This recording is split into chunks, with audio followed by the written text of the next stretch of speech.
It's time for the journey of a lifetime.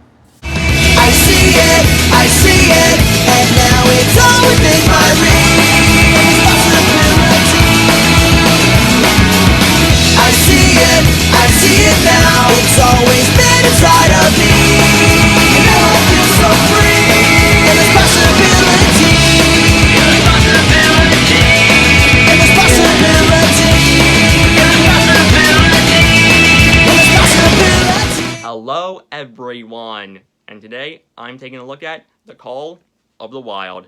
Now, Call of the Wild is based off the book of the same name, and is also directed by the same guy who made the first How to Train Your Dragons movie, and it clearly shows with the relationship between Harrison Ford and Buck, the dog. So, yeah. And I saw the movie today, and I loved it. I'm not even joking. Before I get into why I loved it so much, let me decide to tell you the plot. The plot of the movie is that it's about a dog named Buck who lives in the 18 gold rush, 18th century gold rush, and finds himself in the Yukon where he meets a man named John Thornton, played by Harrison Ford himself, and they decide to go on an adventure of a lifetime.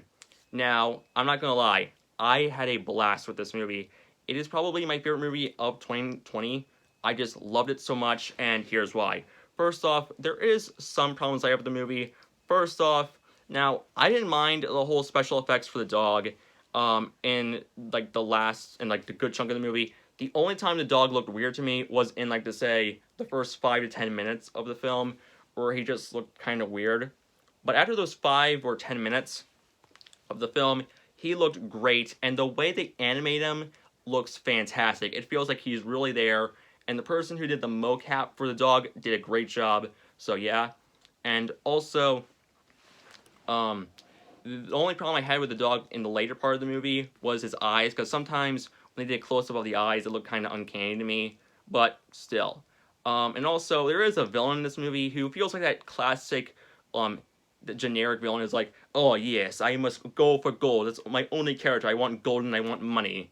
And yeah, but other than that, I had a blast with this movie. First off, the performances are all great, especially from Harrison Ford. He knocked it out of the ballpark.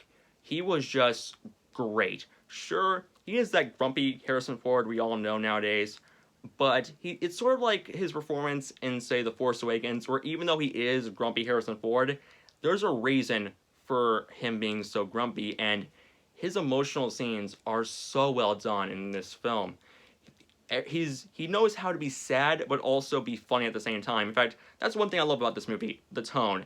It knows when to take itself serious, but there's also time where it knows when to have a funny moment. And Harrison Ford does a lot of the funny moments, and they are just fantastic. And there's also a lot of scenes where you're on the edge of your seat, and they have great tension throughout the film. But still, I just want to say Harrison Ford knocked it out of the ballpark, and his interactions with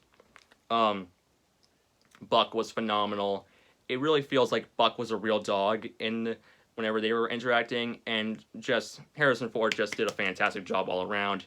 I also like Buck in the movie. There is a lot of nice moments with Buck where you really get a grasp of his character and what he's been through. And yeah, I just really like Buck in the movie. And there is a lot of good scenes with him being a sled dog.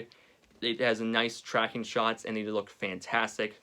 And that's one thing I loved about this movie: the shots in this movie, all like the takes. It looks fantastic.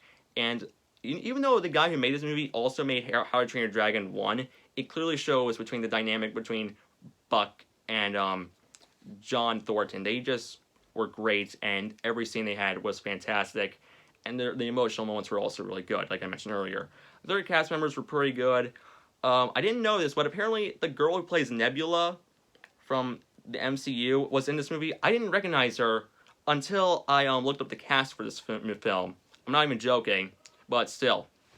And also, another thing I like about this movie is, well, also the tone, but also this movie just made me feel something. It just made me happy, sad, and yeah, there's not much to say about Call of the Wild. I thought it was a fantastic movie. Is it perfect? No. But I will say it is a great film, and I absolutely adored it. It's probably my favorite movie of 2020 so far. no, actually, it is my favorite because the other two movies I saw were the Sonic the Hedgehog movie, which I really liked, and Dolittle, which was just nah.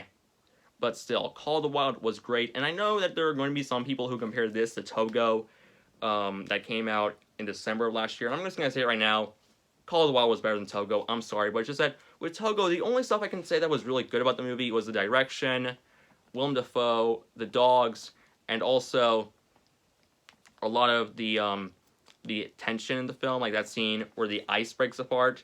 I will say those parts are really good, but the movie is just kind of just a good film, just 7 out of 10. While Call of the Wild, I'm gonna give a 9 out of 10. It was fantastic, and I can't wait to rewatch it. In fact, the pacing of this movie is really good. There was never a moment where I was bored, and it just flew very nicely.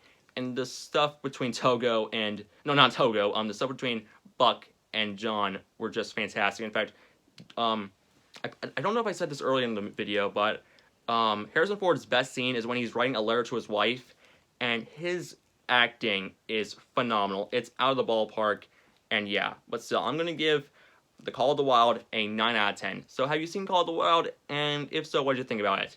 With that being said, see you all later, and have a good day. Bye. So yeah, Call of the Wild gets a 9 out of 10. See you all later, and bye.